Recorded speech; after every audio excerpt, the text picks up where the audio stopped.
నిఖిల్ కూడా లైట్ తీసుకున్నాడు. కానీ నీకెందుకు పెయిన్ అయింది?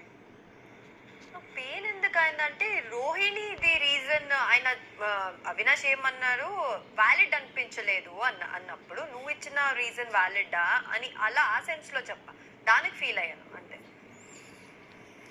సో నువ్వు నిఖిల్ తరపున వకాలతో పుచ్చుకొని ఓకే ఎందుకు అలా నామినేట్ చేస్తున్నావు అని అవినాష్ అడిగినప్పుడు నాకు అవినాష్ అప్పుడు అన్న మాట ప్లేయర్ రా అనిపించింది.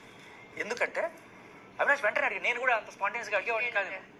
అప్పుడే ఎందుకు చెప్పలేదు, అప్పుడే చెప్పాలి కదా మీరు, ఇప్పుడే ఎందుకు చెప్తున్నారు, అప్పుడే ఎందుకు చెప్పలేదు అని చెప్పి ఆయన గట్టిగానే అడిగాడు, ఆన్ ద స్పాట్ అడిగాడు. అవును, సూపర్ రా బాబు అనుకున్నా. ఎందుకు చెప్పలేదు అప్పుడు? తర్వాత చాలాసేపటి తర్వాత ఎప్పుడు అంటే అది గేమ్ జరిగినప్పుడు నేను ఇమీడియట్ నేను కూడా చెప్పాను, నేను ఎందుకు మాట్లాడతా, నా పాయింట్ అది కాదు. That was not my point. నిఖిల్కి సపోర్టింగ్గా నేను అక్కడ మాట్లాడలేదు.